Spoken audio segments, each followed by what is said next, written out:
Welcome to the Terrible Podcast with your hosts from SteelersDepot.com, where you can find all your latest and greatest Steelers news.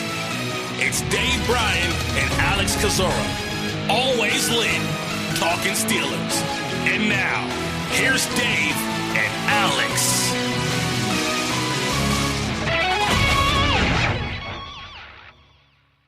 Welcome to the Terrible Podcast, Season 11, Episode 89. He's Dave Bryan. I'm Alex Kozora, SteelersDepot.com. Glad you guys are back with us for this awfully busy Tuesday, day 2 of the legal tampering period. And Dave, we have a whole lot to talk about today. A lot of it was expected news, but still news nonetheless. And man, it is not the official start of free agency in the new league year, but it might as well be because news is just flying off the shelves right now. Yeah, it started off a little bit slow, and then obviously you get a little bit past lunch there, and it really started to pick up there. I enjoy. I enjoy this time of year. I enjoy tampering with myself as well too. But a lot of good stuff out there, and a lot of big deals, a lot of slow markets in some positions right now. I think as far as the Steelers go right now to this point, everything kind of the way we kind of expected, right? Except for the fact that, maybe kind of expected to see something happen with Juju Smith-Schuster and Mike Hilton a little bit more definitively at this point. But as far as the guys that have signed, at least in my case, I mean, they've lost 2 and they've re-signed 1. I don't think we're surprised with what's happened so far. Yeah, just to recap what happened on day 1 that we do know for sure as definitive statements. Cam Sutton has re-signed with the Pittsburgh Steelers on a 2-year deal. Bud Dupree has cashed in, got a mega contract with the Tennessee Titans, and Matt Feiler is heading out west to reunite with Shaun Surratt, who's the assistant offensive line coach out in L.A. with the Chargers, and he signed a 3-year deal. So those were all the kind of 3 big bullet point things happening on Monday, Dave. So I'm not quite sure what direction you want to take this thing, but I figure we'll just kind of go through those things one by one and probably start with the one guy they're retaining, and that's Cam Sutton. Yeah, absolutely. And who was the one that we thought that, if they were going to be able to retain at least one of those 2 free agent cornerbacks in Cameron Sutton and Mike Hilton, which one was probably going to be the most affordable? Obviously that one was likely to be Sutton. You hoped that at least they come away from this thing by retaining at least one of them. That appears to have now been the case. I really don't think they're going to be able to retain Mike Hilton, especially based on their cap situation and what we're kind of seeing as far as market values out there right now. So this is one of those moves that they kind of had to get done, or once again that you hope that they would get done. Now there was kind of the question was, with kind of the limited amount of playing time as a whole throughout his first 4 years in the league that Cameron Sutton has had, how would that translate to kind of market value? I think right after the season ended, when I did my free agency primers, I put Cameron Sutton down for around $4 million as a guesstimated market value. Well, he ended up getting slightly a little bit more than that. The official deal is 2 years, $9 million. That's obviously $4.5 million a year, and the signing bonus $3.5 million, which is really kind of I expected that when that deal was originally announced. I thought it'd be around $4 million with him, but they get him done with $3.5 million signing bonus. They get him done with $1 million base salary in 2021. That puts his cap hit at very affordable, $2.75 million there. And when you look at net cap space after roster displacement, $2.09 million, right around, and that's the exact number after roster displacement. So a very affordable deal. Cameron Sutton back in the fold, 2 years. One of those deals that you just thought and hoped, like I said, would get done. Yeah, absolutely. An affordable, necessary signing for the Steelers. You could not lose Mike Hilton and Cam Sutton. And you were pretty confident. You were pretty sure Hilton was going to walk. So that really meant you had to go full court press on Cam Sutton, but you signed him to a pretty reasonable contract as well. So he should be your starting slot cornerback for 2021. And I know that, obviously one of the big calling cards and strengths of Cam Sutton is his versatility. He's played literally everywhere in the secondary, but I think it will be nice and good for him and good for the Steelers to have him by and large play in one spot and be that more defined slot corner for basically the first time in his NFL career where he's just in one spot. Now, they still will move him around a little bit on third down and probably rotate him to, center field and the post safety occasionally, but I think it will be good for him to, now that he's learned all the positions, to just be able to focus and hone in on just one spot. Absolutely. I mean, this guy should be your guy, and knows the defense inside and out. Talked a little bit about how he's had the freedom to do that this morning on an interview, during an interview on Sirius XM NFL radio. That I think we've got a couple stories out from what he had to say this morning on that. Probably we'll write a little bit more about him later on in the day, but he is that kind of that chess piece that you can move around the entire secondary. And you go back to when he was drafted. One of the things that Kevin Colbert and Mike Tomlin loved about him is he was able to really know where everybody on the field was supposed to be in that defense, and what they're, not only know where they are supposed to be, but what their roles are in the defense on every play as well too. So extremely smart guy. Look, you wanted to retain both Mike Hilton and Cameron Sutton this offseason, and had the salary cap come in better for the Steelers. The odds are they probably would have done that, but it didn't work out that way. We'll see what happens with Mike Hilton. He's not gone yet, but it obviously isn't looking good. But boy, if you had to circle one guy, that you really thought, man, you hope they can retain this guy, probably based on the circumstances, cap and everything, you would probably have circled Cameron Sutton, right?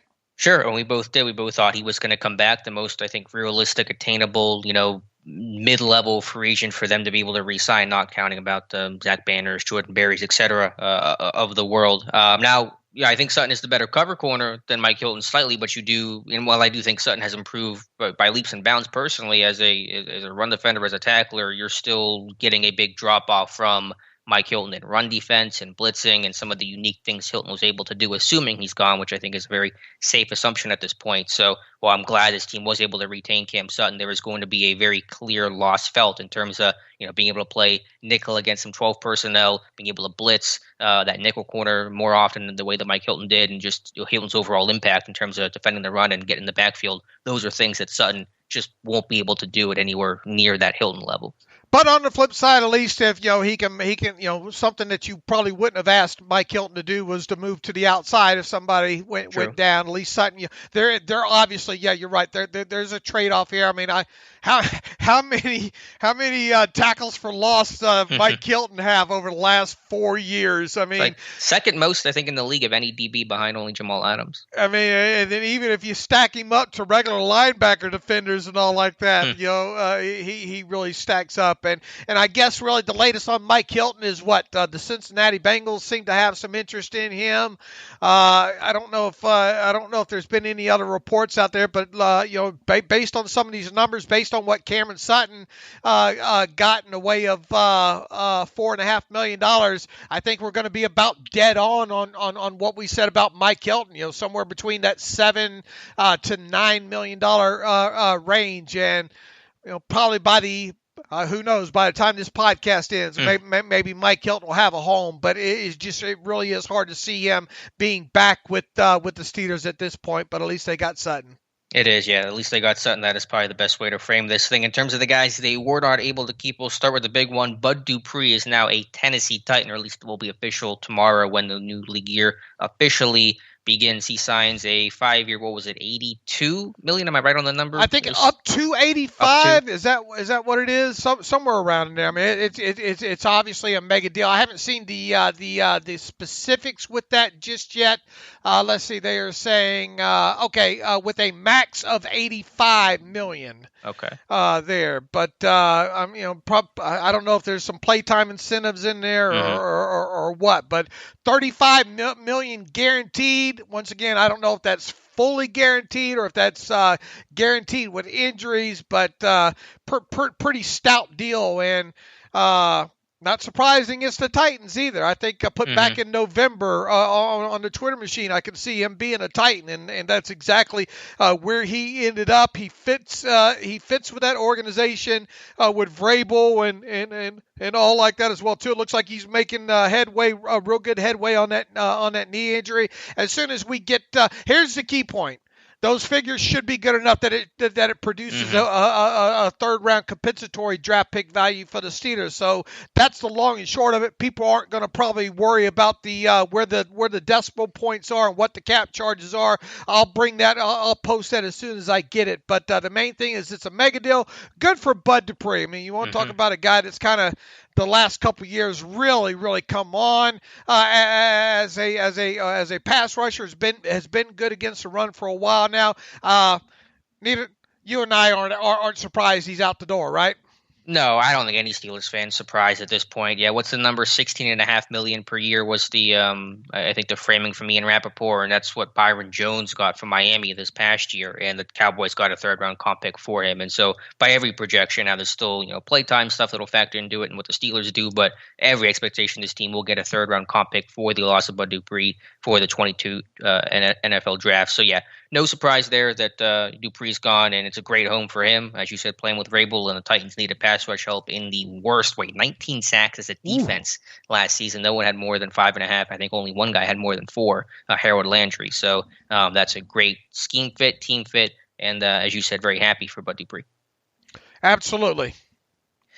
All right, and the other player the Steelers lost moments after the Dupree signing was that Matt Feiler is going to the Los Angeles Chargers on a 3-year, $21 million deal. Projected comp pick for that in terms of value is a 5th rounder for the loss of Matt Feiler. This one obviously didn't hurt me in the way that Dupree or Mike Hilton or the other guys will, because he's not that same caliber player, but it hurt me because I had, maybe falsely, the hope and expectation that Feiler would return to play right tackle for this team next season, but that obviously will not happen now. As I mentioned, top of the show, Feiler reunites with former offensive line coach Sean Surratt, who is with the Chargers, and so that is the Matt Feiler deal, and good money too, $7 million per year. That I wasn't quite sure where he was going to come in, but I think the perspective on offensive linemen is they always get paid well because of the scarcity of the position. So when I'm seeing Cam Irvin get $5 million per year and Pat Elflein getting $4 million per year, you kind of knew, okay, Feiler's going to come in above both of those guys. Yeah, and look, I mean, this is another guy that had the salary cap situation, not been impacted by the pandemic and all like that. Maybe this is a guy that they try to re-sign here, but I had been in the camp for quite a while that we had probably seen the last of Matt Feiler, and I believe I wrote that up in my unrestricted free agent primer at the end of the season. The only question was what was his market value going to be? He was another one of those ones along the lines of Sutton, and really not so much because of saying lack of play time. Is just, what do teams view him as? Are they viewing him as a guard? Do they view him as a tackle? Do they view him as yes? Because of that versatility, you would think at that kind of money that it could go either way. I guess. I'm guessing they view him as a tackle, right? Well, I poked my head around on some Chargers Reddit forum last night, and it sounds like they're going to view him as a guard, because I think Brian Bulaga at right tackle. I'm not 100% sure on the Chargers. They've been so injury-bitten that Feiler may end up playing everything for him this year. But it sounds like, and Chargers fans can correct me if anyone's listening, it sounded like he was going to play guard for them. I would start him at tackle, and then if I need him at guard, I mean, we agree he's a better tackle than he is a guard, right? Or at least from what we've seen so far. Yeah, based on last year, there's some caveats to the pandemic and lack of preparation to play guard, but my strong view is that Feiler, at least on tape, I should say, has played better at tackle than guard. The good news is you can put him at right tackle or left guard, and I wonder how big of a role you would think Sean Surratt knows him inside and out. Probably played a little bit of a role in getting him to L.A. Even though Surratt's an offensive line assistant there, but I think once again it comes down to I expected him to lose Feiler. I didn't know what the money would be. 6 to 8 million, I guess kind of fits in maybe what was in my head. You look at that 3 years, $21 million, though. I mean, that's not a bad payday for a former undrafted free agent out of Bloomsburg. Yeah. E2 PSAC. I mean, you got to take your hat off and hand it to him and what he's been able to do and to get himself to this stage. And look, there were times last season where you kind of cringed a little bit, and then you lost him a couple of games, and then after he came back from the injury, you wonder, why is he back in there over a guy like Dotson? That was kind of a little bit of a head scratcher there. But good for him and good for the Steelers that is going to bring some sort of compensatory draft pick value.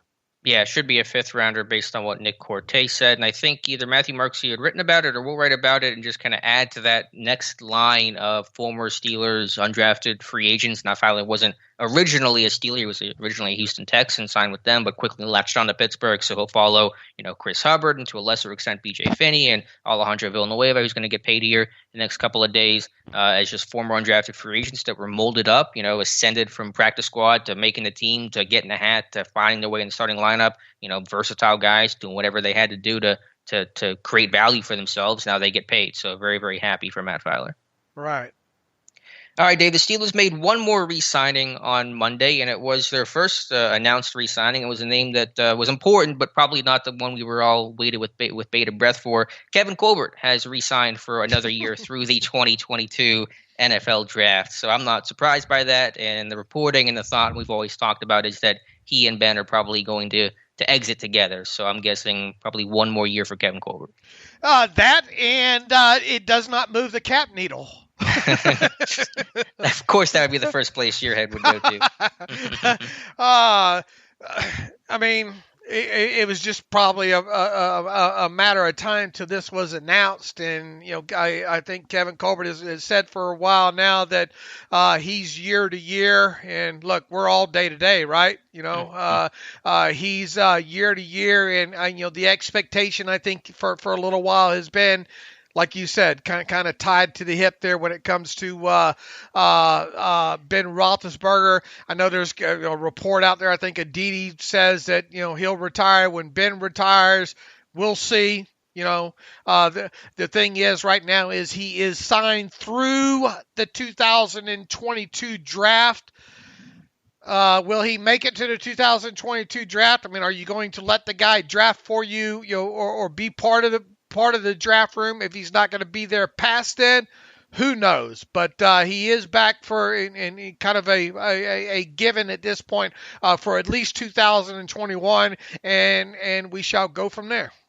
Yeah, I wouldn't expect him to actually exit immediately after a draft. The only scenario where that's even plausible is if they definitely stayed in-house with Brandon Hunt or Omar Khan, and so they were basically working, 1A, 1B, and then just taking over once Colbert left. But I think the reason why it's signed to the draft and not that particular language is just a procedure thing. Most front office contracts are done through the draft. All the scouts are signed through the draft. But I think whenever Colbert does leave, it would come right after a season as opposed to after free agency and after a draft, and the new GM is kind of getting a late start and is a year behind on actually getting to run the team the way that he sees it. So I think that's just a procedure language thing that's pretty common for front office executives and for scouting staff. Right, exactly. Yeah. So yeah, that's the news on Kevin Colbert. All right, where to go next? I think just the last thing to kind of touch on today, and we'll see what news breaks right now, is just the pending Steelers free agents, and obviously we'll see who the Steelers try to sign and re-sign and outside guys. Not much news there right now, but where will a guy like Juju Smith-Schuster end up? This wide receiver market's pretty slow right now, especially for guys at the top, Kenny Galladay and Juju, the top two guys. Not a lot of movement, not a lot of speculation on exactly where those guys are going to go. And then, as you mentioned, Mike Hilton, he's drawing interest from the Bengals, probably other teams as well. Still have James Conner, Alejandro Villanueva, etc. So we'll be waiting, and watching very closely to see where those guys end up. Yeah, and what do you think about the wide receiver market right now? Boy, the pass rush, you could tell right away that Bud Dupree was going to benefit, right? Because you had a couple of those guys re-sign right out of the chute at some pretty good money. Talking about Shaq Barrett and who was the one with the Lions? Yeah, Romeo Okwara, I think is how you say it, from Detroit. Right, those guys re-signing right out of the chute for some decent money, and then you had a couple of these other pass rushers cash in right out of the chute there, and then you had to feel that things were going good for Bud Dupree throughout the day. I bet his agent's phone was pretty busy there.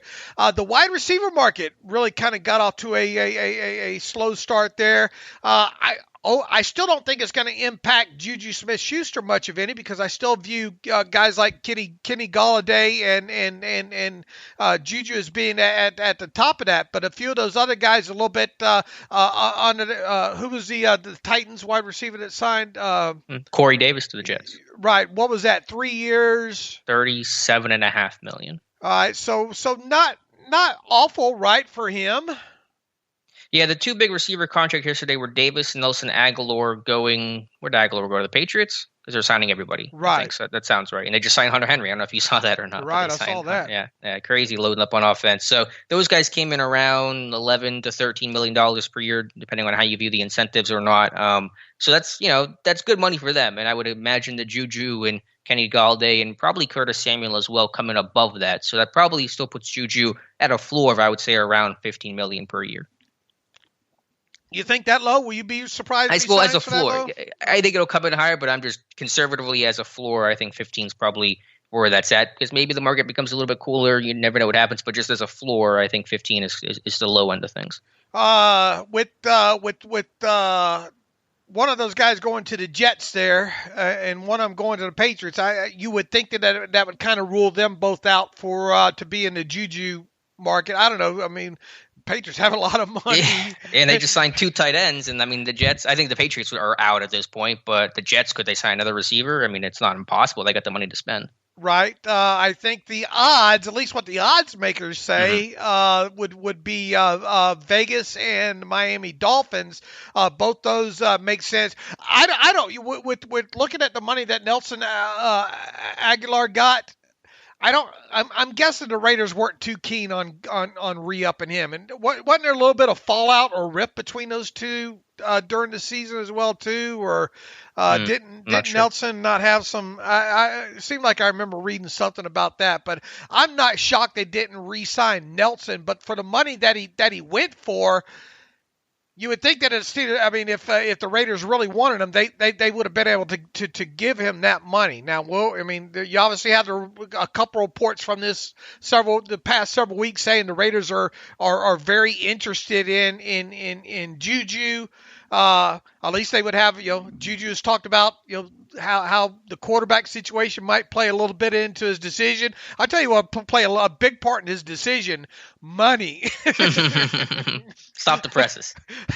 Don't give away the secrets, Dave. Yeah, I'm going to follow the money. I don't care what we're talking about. Follow the money. Which is not a criticism. It's just a reality that all players have to deal with. You got to get paid, right? How many bites of an apple does an NFL player get when it comes? What percentage of players get a bite of that second apple? And when you do, you definitely got to get it here. I guess the big question listeners to this show will have is there any chance whatsoever that the Steelers are still in this thing to re-sign him? Now, there was a report yesterday that Juju's told his teammates that he's probably signing elsewhere. There's also reports that Roethlisberger wants him back, that the Steelers want him back. That's been the case, and not surprising for the last week. You look at the Steelers in real time against the salary cap, though, right now, and this can change in a hurry, but they're roughly 2.5 million under the cap right now, current. But that doesn't count guys like, we think Banner's going to resign any moment. We'll get to that news here in a moment here. But,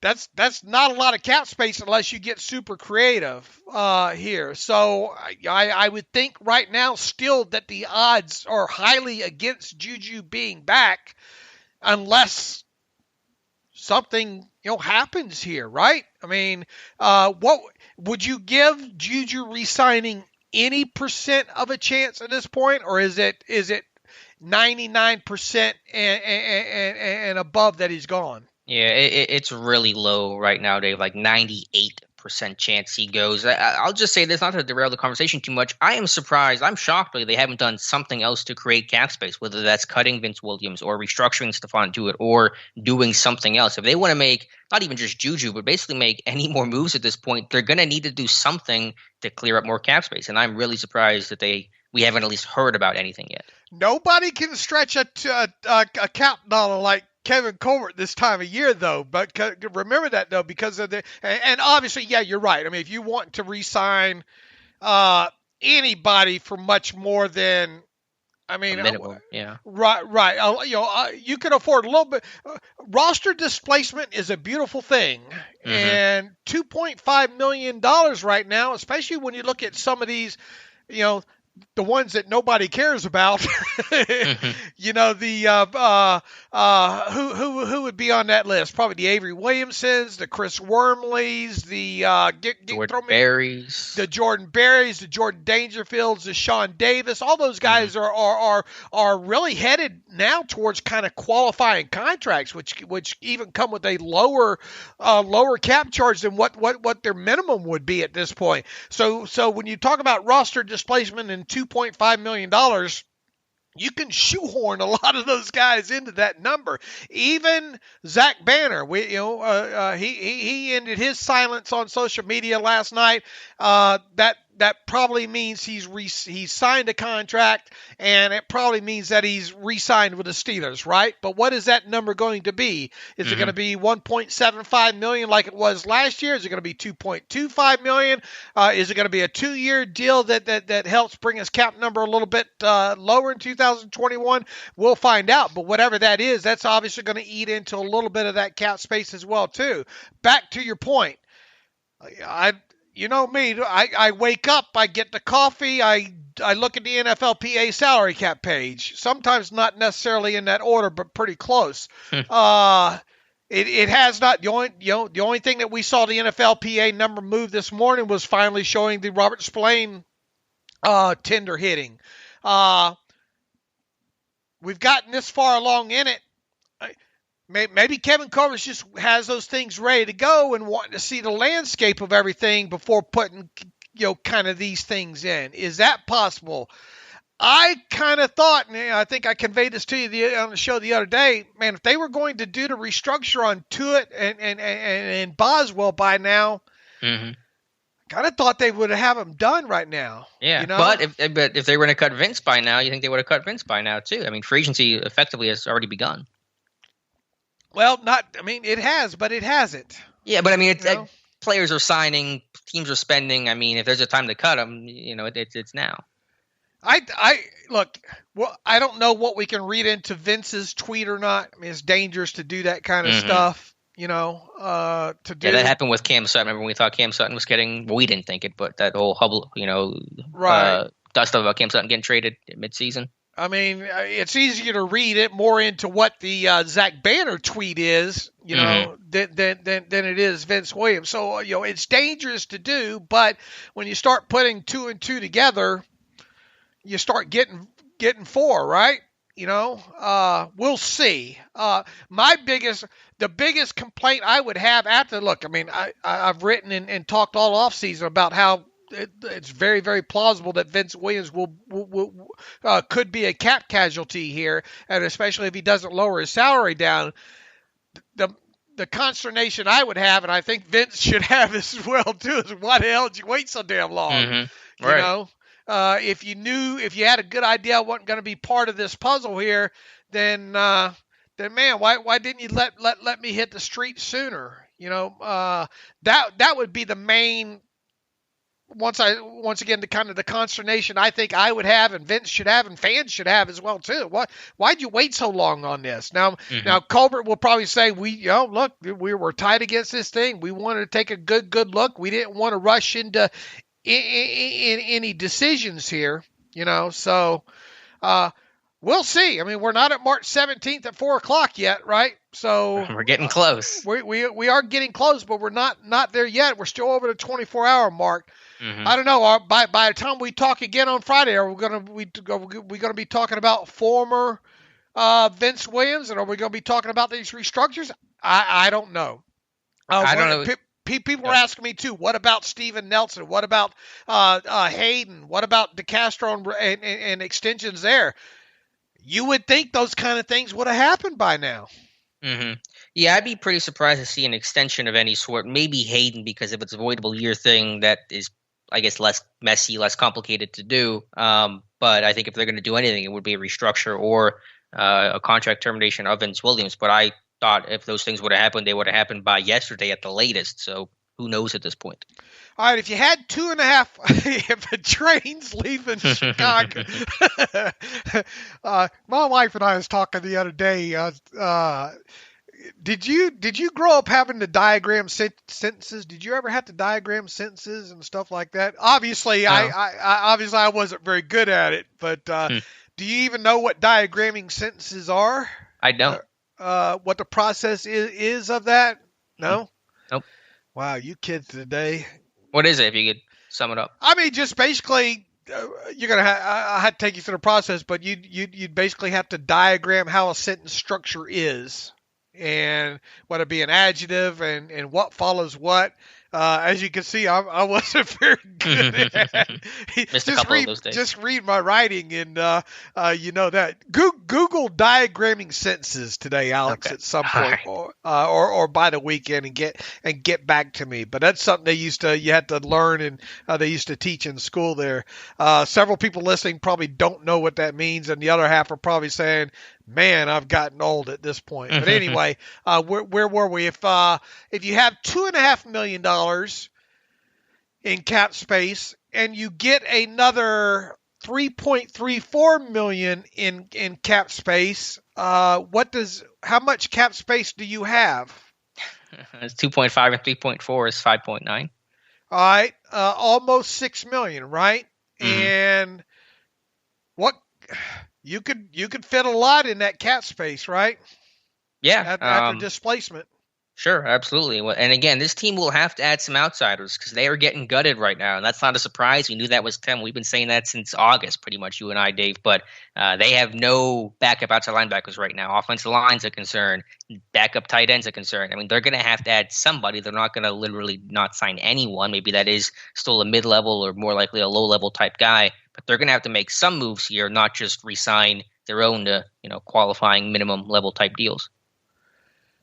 I think if it's anybody from the outside, it's minimum or slightly above minimum at best. Yeah, but they got a lot of holes to fill. I mean, these holes are opening up huge on the roster right now. Right, but once again, let me ask you this: true or false? If the Steelers cut Vince Williams, Juju's back. Still false. Okay. I don't think Juju's coming back, even if they cut Vince. I mean, it becomes more plausible at that point, right? It would, but heck, Juju could sign in the next 5 minutes. I don't think they're cutting Vince in the next 5 minutes. So I just don't have the expectation that Juju has a great, strong enough desire to come back and still the money, because even if you had that cap space and you sign Juju, I mean, you're still eating up a good chunk of that cap space. I just believe that Juju's gone. Now, if Vince survives March 17th, it's still probably not a definite that he survives week 1.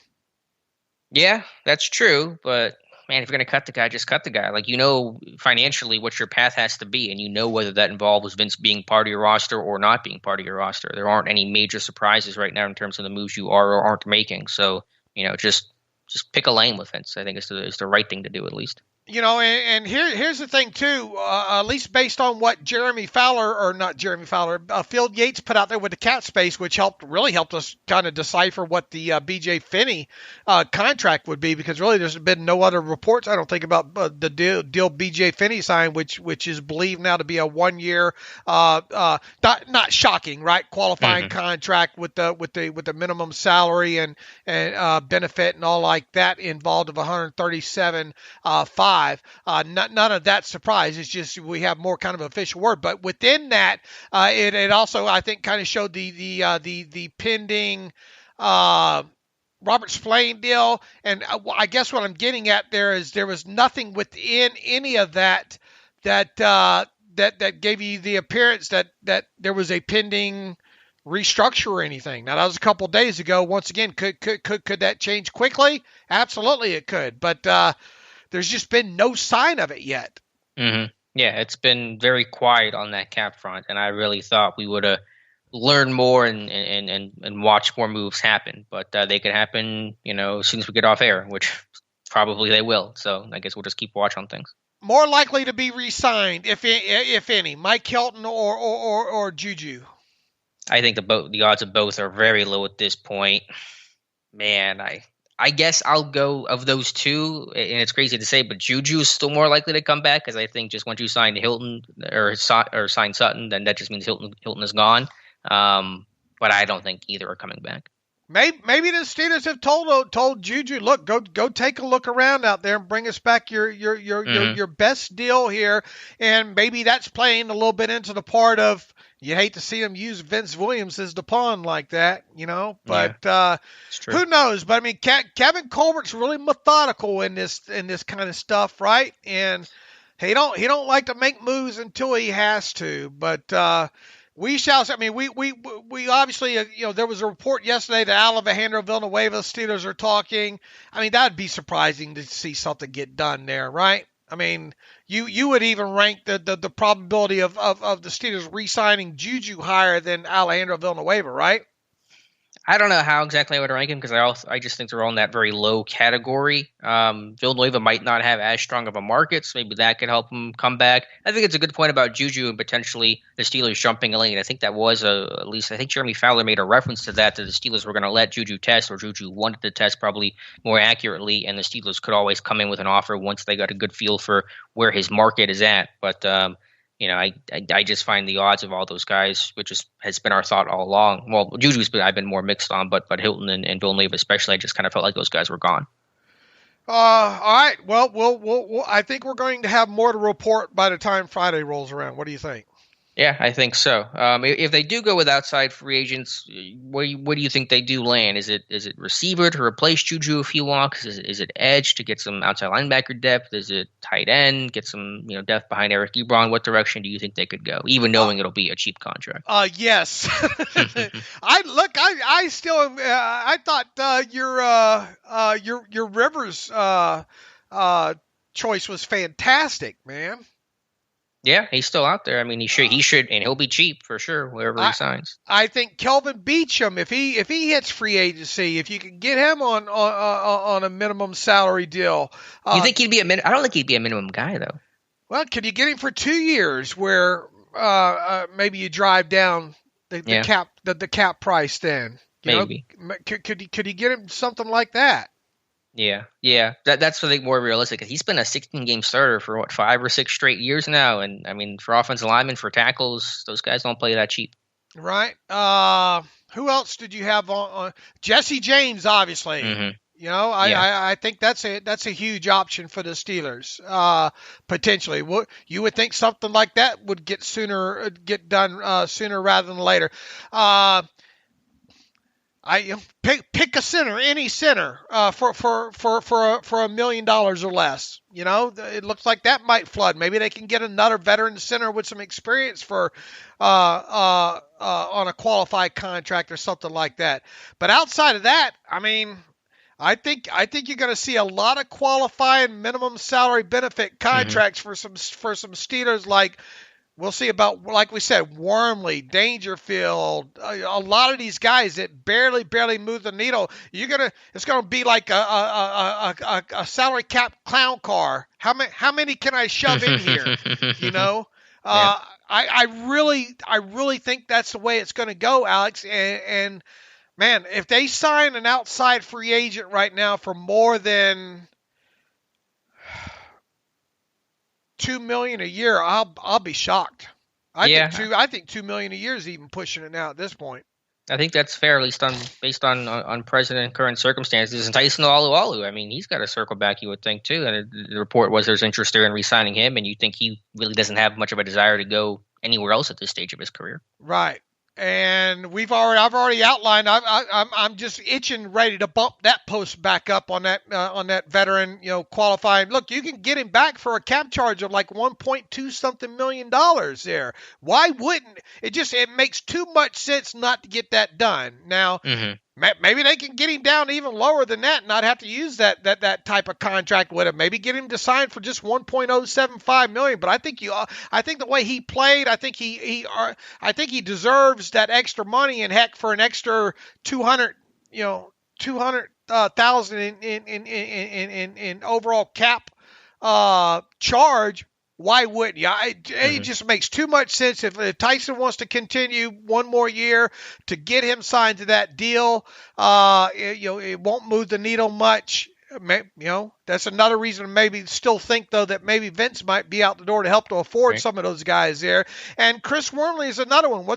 I know people are not going to be excited at all if and when that news kind of breaks, but boy, it sure would prevent you from having to address the defensive line at all. If you got Wormley back, if you got Alu back, of course you had the kid Carlos Davis coming back. It really would save, and it just makes too much sense. And once again, I think Chris Wormley owes the Steelers some snaps, man, when it comes to that. So once again, I think what the running joke here, maybe even as early as Friday, might be, boy, look at how many players Kevin Colbert's been able to jam in that $2.5 million of cap space. Yeah, I'll see your clown car reference, and I'll say it's Steelers limbo. How low can you go? It's going to be the mantra of free agency for Pittsburgh. I'll give you two other outside free agent names that not there's been any reports about, but just have been on my mind, and I mentioned a little bit here and there. Tight end James O'Shaughnessy, mentioned him in my free agent wish list. Steelers brought him in for a visit 2019. He's still a free agent, coming off of that 2-year deal in Jacksonville. And then a guy that I should have mentioned in the edge group as well, Ryan Anderson from Washington, who's going to be a free agent. He got stuck in Jack Del Rio's scheme last year, playing more hand down, didn't work there. He's going to walk. He wants to play as an outside linebacker again. Former second-round pick, Alabama pedigree guy,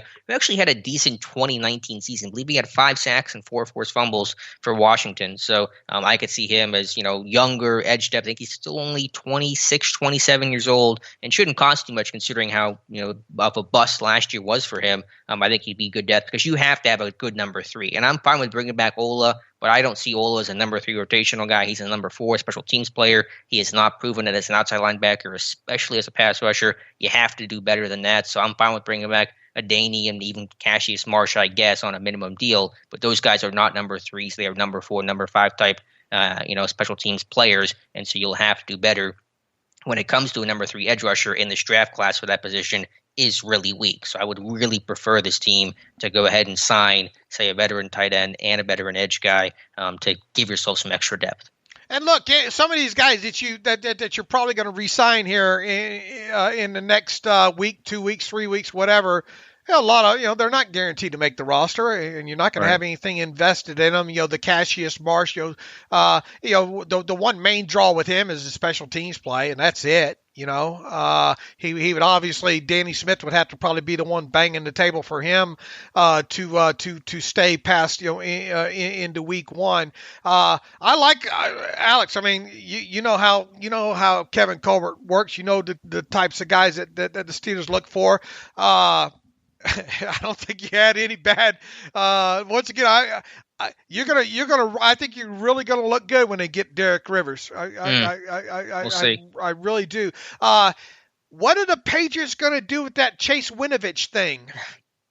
Yeah, I know you mentioned that in the live stream yesterday. That's a heck of a shot to call, but man, if you hit that one, the Steelers like Winovich. We like Winovich. I thought he was going to be a Steeler. I think I had him in my final mock draft, and it sounds like the Patriots aren't super happy with how things have gone with Chase Winovich. I mean, and it's out there. I mean, it's probably too far out there for me to kind of suggest it, but it's just I see them signing those edge rushers and just kind of, I think, reading back on a report or two about Winovich from last year, and just it doesn't seem like things are going great there. So within that, what could you maybe get him for? A third or fourth or what? I think probably even later than that, because he ended up being a second round pick. Probably get him for a fourth or a fifth round pick. You'd make that deal tomorrow, wouldn't you? Or today, wouldn't you? I haven't really watched Winovich in the NFL that closely, but and to an extent, I've gotten frustrated with Colbert trading these fifth round picks, and these guys are one and done. Vinetz and Wormley. Now Winovich still has what 2 years left in his rookie deal. I think he has two more years left, right? So he wouldn't be one and done, and so that's good. And he's a younger guy, and hopefully would stick. So I don't know for sure if I would do that deal, but it makes a lot of sense. I'm not saying. I'm just saying. Yeah, something to keep in mind. Yeah, the Patriots, they just signed Matthew Judon and maybe somebody else. So they're loading up with defensive talent. Is there any other maybe second year edge guy that maybe we've talked about in the past that could potentially? Look, Kevin Colbert usually trades for one every year, somebody every year around during the off season and all. Is there anybody else? I can look at my 2019. Quan Alexander just got released. Yeah, well, that was reported. The Saints and all their cap moves. Right. Ben Banigou. What's Ben Banigou? He's with the Colts right now. Yeah, I liked him too. Yeah, you were older. Big fan. Right. I'm just trying to go through the list. Yeah, that was kind of the big one. Andrew Van Ginkel from Wisconsin. Is he maybe still in the league? I think it was the 7th round pick of the Dolphins, I want to say. Yeah, that's another one, too. That was a guy that I got somewhere on my timeline. That guy plays with his hair on fire. Obviously not a guy you want starting, I don't think, but good special teamer and a good guy to come in and get out to the quarterback if you know it's a passing down type of guy. Yeah, but not a lot of other names on the 2019 pre-draft visit list, at least. But I think they got to add somebody. Somebody's got to come in to be a number 3. And tight end as well, because the rookie tight end, I want to draft one. Those guys don't make the jump easily to the NFL in year number 1. It's such a tough transition. So to count on number 2 tight end to be that rookie guy, I think is asking a lot. And so you need to get a veteran and then go ahead and draft. And that allows the rookie to be number 3 and come along at his own pace, which is a whole lot better than kind of shoehorning him in to be your number 2 and playing good amount of snaps immediately. All right, we'll sit, watch, and wait. We shall. And then other free agents, nothing on James Conner. I haven't heard a peep about James Conner's market. Hilton heard about the Bengals. That's been the only report on that. Any other Steelers pending free agents that we haven't discussed? I don't think we've heard anything on Villanueva, right? Nothing on him so far. You mentioned Hilton. I would think by the end of the day we find out boy Drew Rosenhaus has been busy, hasn't he? Mm-hmm. Is he on the Patriots payroll or what? He's on the Adam Schefter payroll for sure because he's been feeding those guys information all day yesterday. Sure has. All right, what else do we have? Yeah, I was going to ask any other news that we're missing. You mentioned, did you say everything you wanted to say about the Finney contract and how that's going to be structured?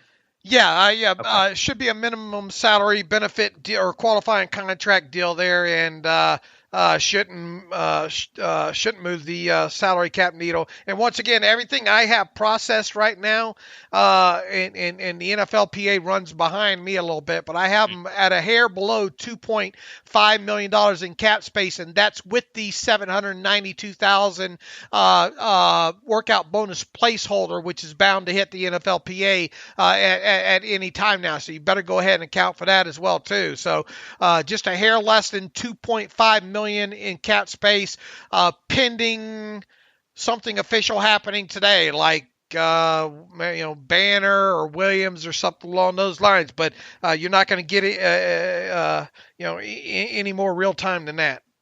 And Dave, good eye from you just to quickly transition to the NFL draft here in the Pro Day circuit. Danny Smith, our boy Danny Smith, my boy at least, that was at Georgia Tech. At Georgia Tech Pro Day today to check out punter Presley Harvin, who's an interesting character and Ray Guy winner in 2020. So Steelers still on their draft circuit, scouting, of course, and with Danny Smith watching one of the top punters in this year's draft. I told you they're going to draft a punter this year, didn't I? Well, they haven't taken him yet, so we'll see. They got a lot of holes to fill. I'm not shocked that Danny Smith's. But that's a big boy down there too, isn't it? Do you know what he's listed as?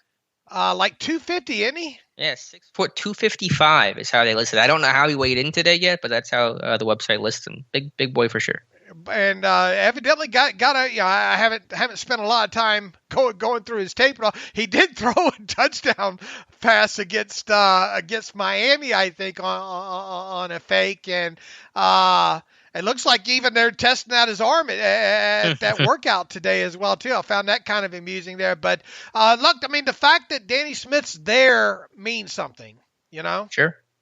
Yeah, absolutely. And yeah, he did throw a touchdown pass in college and was a track guy in high school and led his team to regional championships as a shot put and a discus thrower. So that's where I guess the arm comes from with him.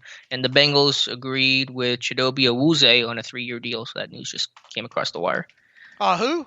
Chidobe Awuzie, former Cowboy, cornerback, Colorado kid. I like coming up. And where is he going? The Bengals. Okay. Yeah, not Steelers related. So speaking of day one of unofficial but official free agency, just your overall thoughts. Who do you think did well, and what were you surprised by, and just your overall reaction to the first day of legal tampering? Oh man, I don't know if I'm to the point where I'm talking winners or losers or anything. Not even that, but just anything like that.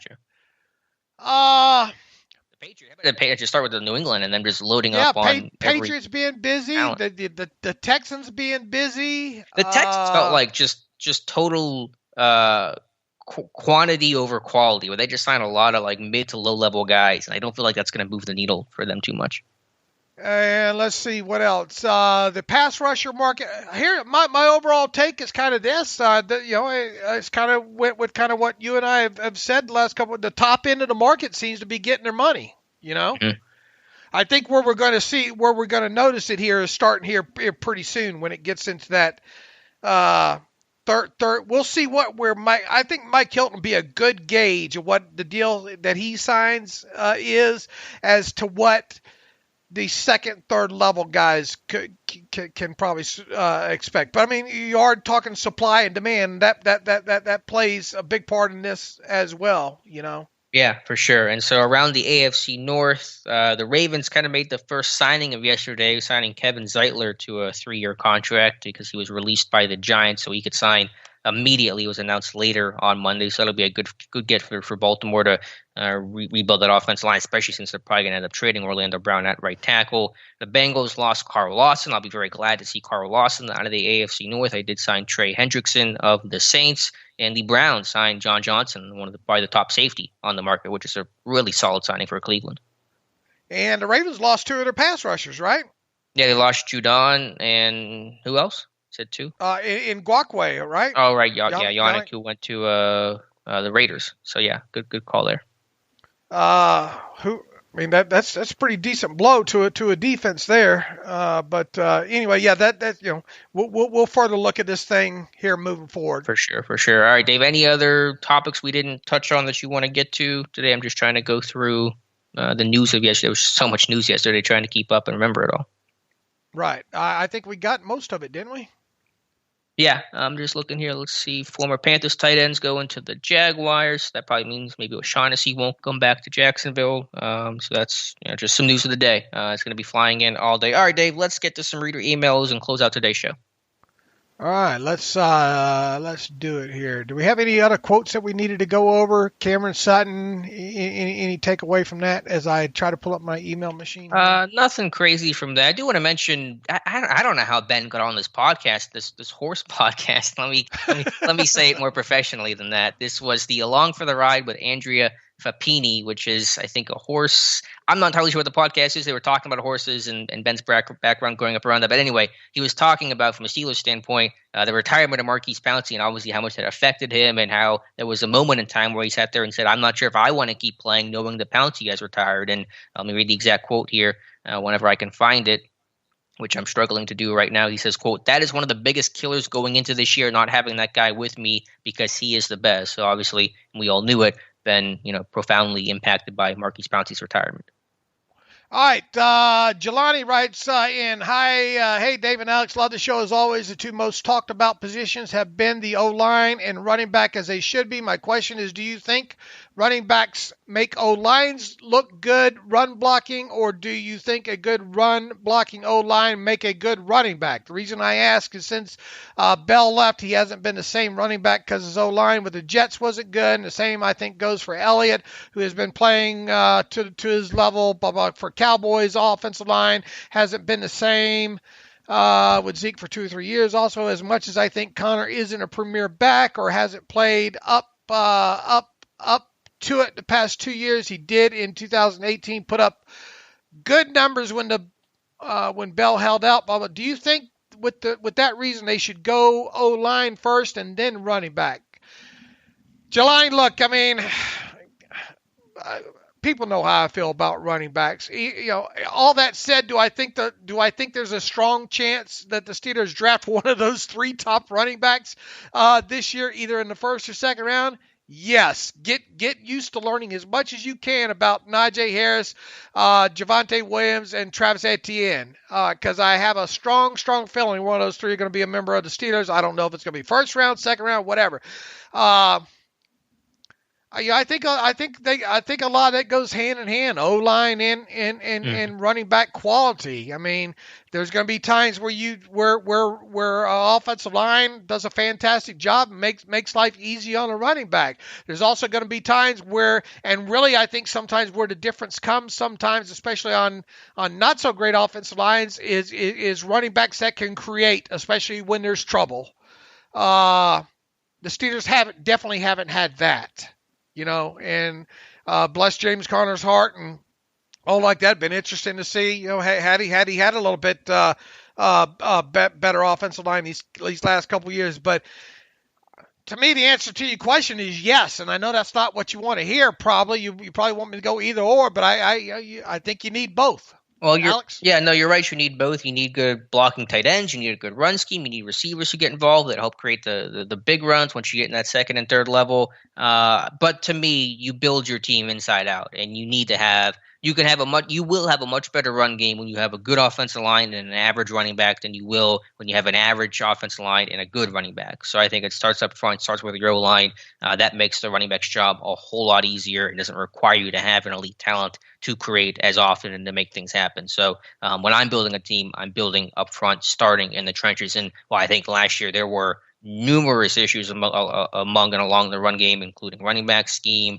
offensive line, etc. To me, the number one issue for why this run game failed last year was the offensive line. And that's what has to be, I think, upgraded and focused on, although I, of course, am with you expecting to take a running back within their top 2 picks. You think it'll be one of those 3?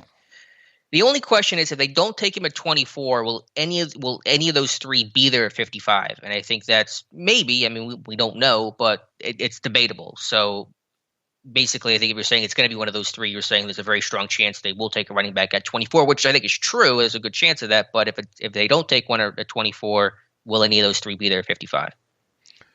It's going to be the question. I mean, when's the last time 3 running backs have gone before 55? Not that means anything. Every year is different in the draft, yada yada. But I think the odds would be on your side that one of them would be available at come that time. Second. Do you think running backs wait? Because usually they don't go early, but once they go, they start to go. But I don't know. Let me check here. So the top running back last year went. Let me try to use Wikipedia here, which I'm sure is never wrong. Top running back last year was 32, Clyde Edwards-Helaire. Then DeAndre Swift went at 35. Jonathan Taylor went at 41. So 3 went before. And then Cam Akers went at 52, and J.K. Dobbins at 55. So 5 went in the top 55. Yeah. Last year, and I can go back another year if you want me. What about try the year before? Not once again. It's not scientific here. Right. But I think with those kind of macro trends, I think you can use it a little bit more than some of the individual hyper specific type stuff. So in 2019, Josh Jacobs went at 24, and then Miles Sanders went at 53. So only 2 went in the top 55 in 2019. Let me go back. Go back one more year. Yeah, I'm going to go back one more season here because it's pretty quick to do. So that was, by that math, there would be a back available. Jihad Ward of the Ravens is going to Jacksonville. I'm sorry, I'm just reading stuff off my phone. Okay, 2018, Saquon Barkley went number 2 overall. Rashad Penny went 27 overall, which was a shock to everybody. Sony Michel went 31 to the Patriots. Nick Chubb went 35 to the Browns. Ronald Jones 38 to the Bucks. Kerryon Johnson 43 to the Lions. So what is that? And then Darius Geis went 59 to Washington. So there were 5 running backs went top 55 in 2018 as well. So it's kind of 50-50. So, I mean, you can make an argument that maybe they won't be, Yeah. If I had to guess, I don't think any of those backs fall to 55. Those top 3. Fair enough. So that would mean they have to take one at 24, right? Or if it's one of those 3, or they just take someone else, whether that's Kenneth Gainwell or Michael Carter, whoever else. All right. I guess back to the email machine here, right? Yep. All right, let's see here. Anything else? Yeah, there is. I'm just trying to find it here. Okay, let me see if any of this. Richard writes in. No, that's me just talking about my tweets here about me. Let's see. Chris Warren writes in. Ad-free greetings from Indianapolis. Thank you and your team for all you do. Keep us informed during the offseason. I would be lost without the work you all do. Thank you for that. Assuming Hilton leaves for greener pastures, I still can't accept it. Do you think the Steelers might consider swapping out Hayden and Sutton at times situationally? What? Assuming Hilton leaves. Okay, do we think Joe Hayden and Sutton at times situationally against run-heavy teams might make sense to move Sutton outside while letting Hayden assume the nickel role? Basically, he's saying, assuming Hilton leaves, do you see them, mix and match and maybe at times Hayden and Sutton? My initial reaction would be no. Yeah, mine would be no as well. Maybe some ultra specialty situations, but Hayden certainly never played in the slot before. He doesn't have the quickness to play there. I wouldn't expect it.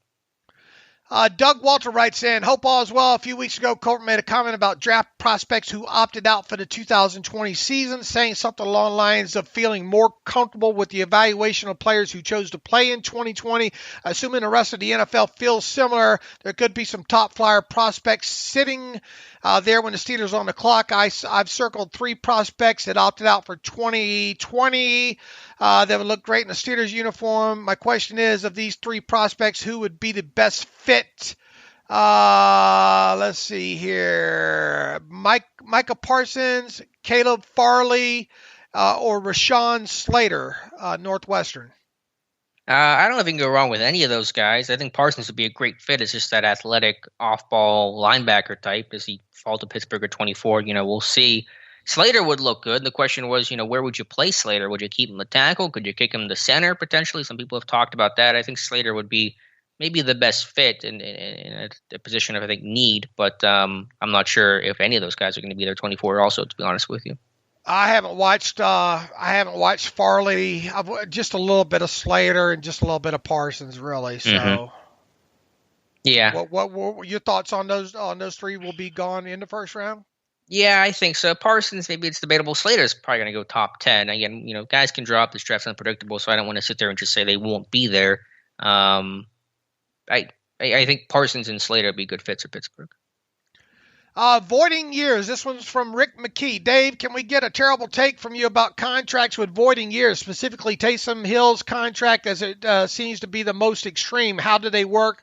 Are they frowned upon by the league, NFLP? I think we answered that maybe on the live stream last night. The biggest woes, I don't think the league specifically has problems with it. The NFLPA will probably tell you, look, as long as you don't have to cut the guy, and as long as they're not taking a pay decrease, if you want to add on fake years onto it, go ahead.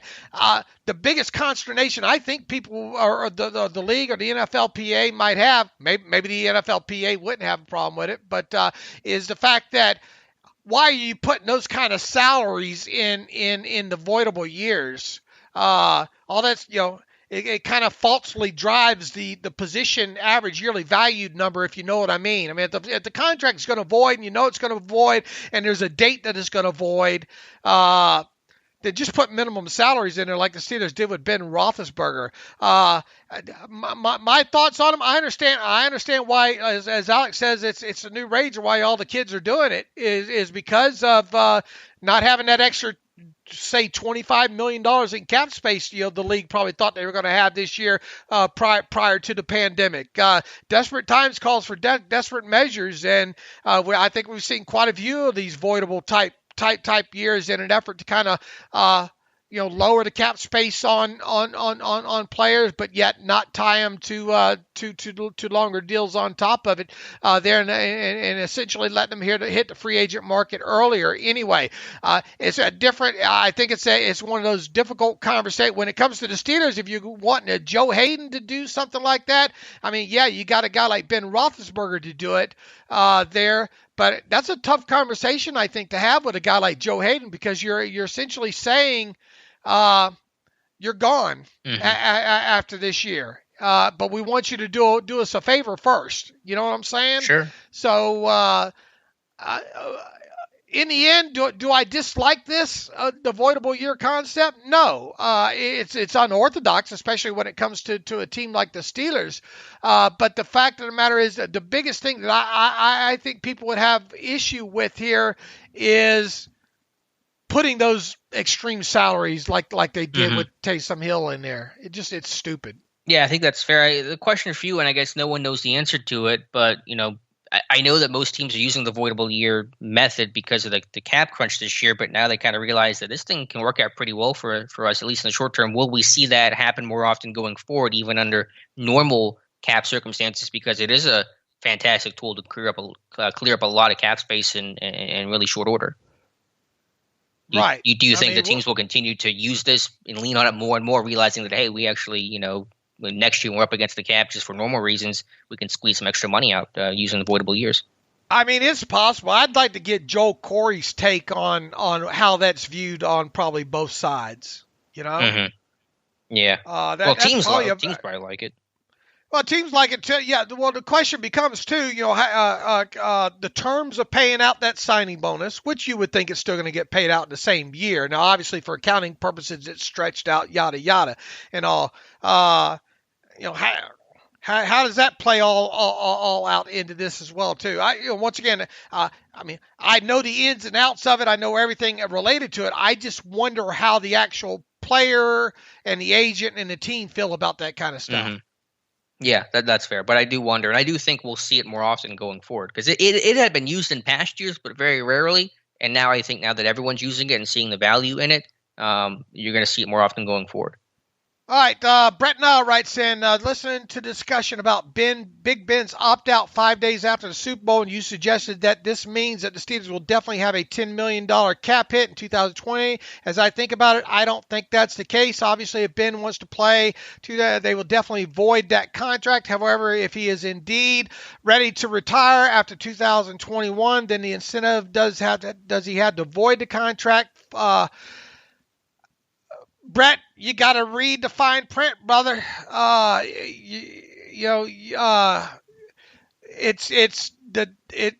the Peter King report says this thing automatically voids. Not that there's a choice in this thing. Yeah, it voids. Right? That was my understanding. It voids no matter what, 5 days after the Super Bowl.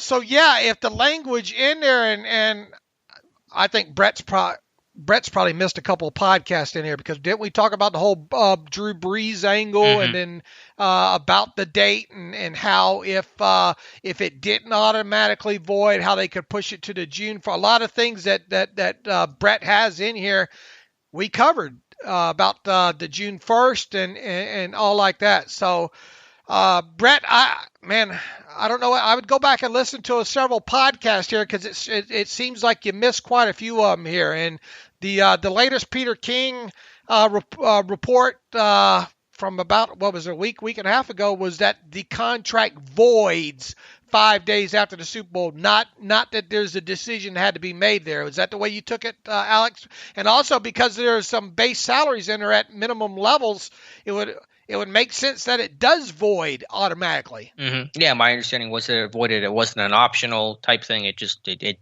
does void, plain and simple, 5 days after the 2022 Super Bowl.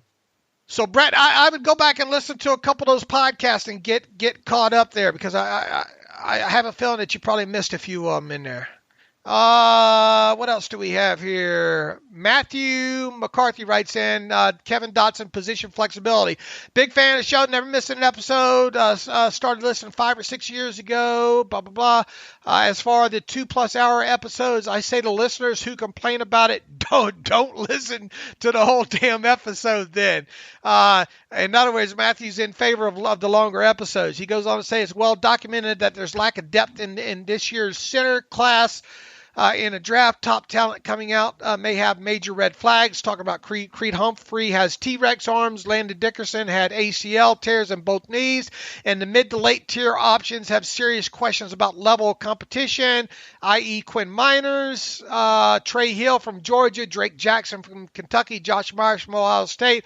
I recall the late and great Dave T. Thomas remarking that Kevin Dotson will be the eventual replacement for Pouncey at the center position for the Steelers after he was drafted. Do you think the Steelers will roll the dice on one of those center prospects knowing the potential drawbacks, or do you think there's some truth to Dave T's comments and all those months ago? Matt, I guess you missed Dotson had told me as of a couple of weeks ago, told me specifically that as of, what was the direct quote? You remember? It hadn't happened.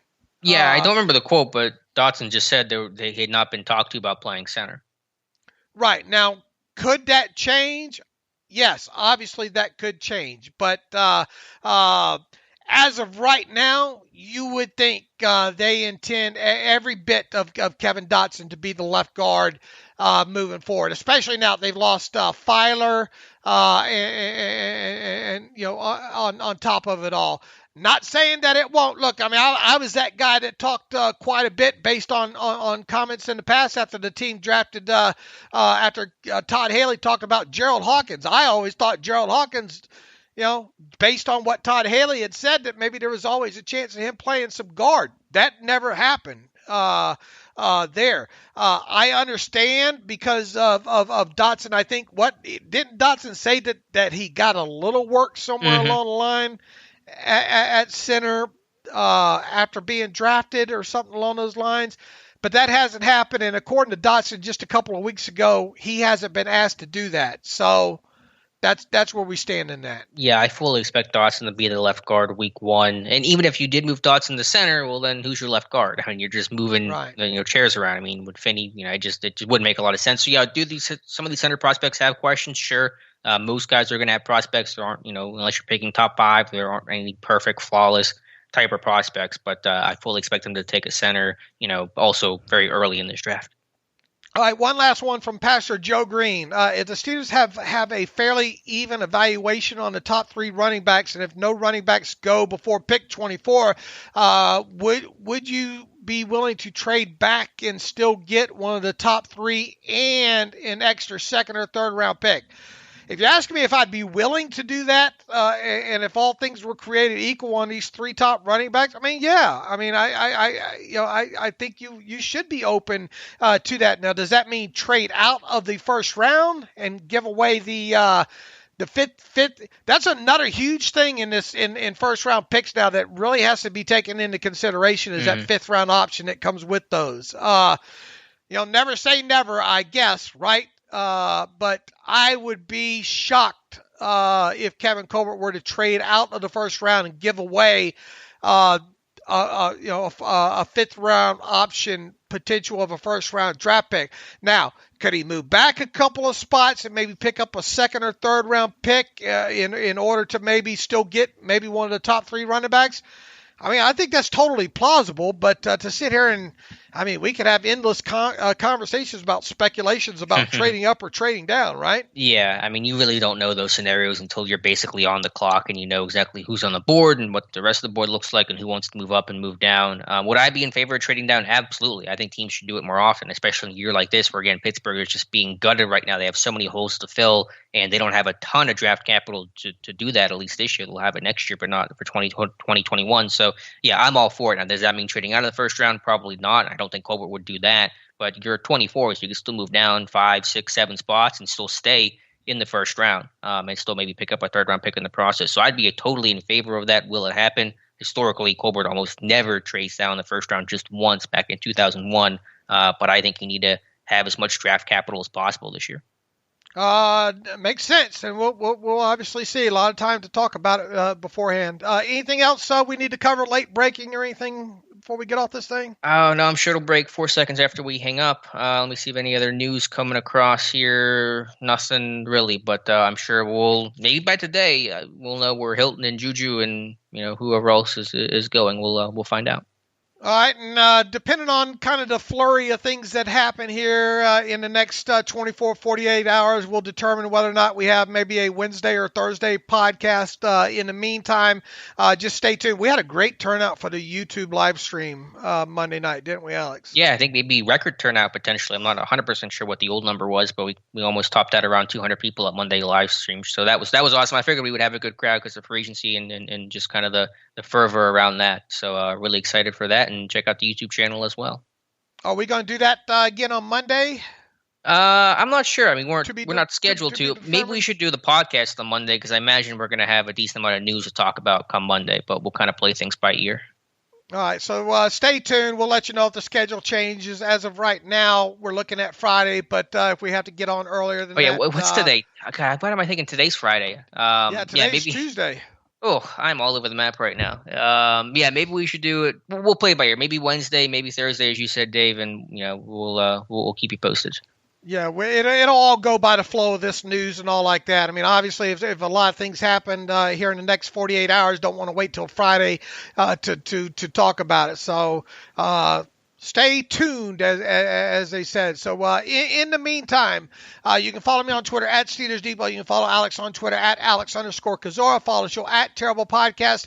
Email the show, theterriblepodcast@gmail.com. If you like what we do and you want to donate to the cause, go to SteelersDepot.com. Hit the donate button up right navigational bar.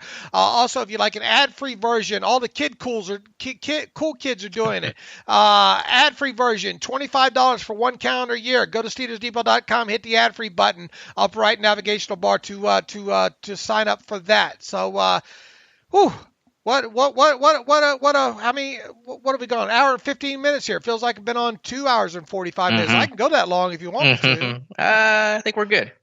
All right. As always, thanks for listening to the Terrible Podcast with Dave and Alex.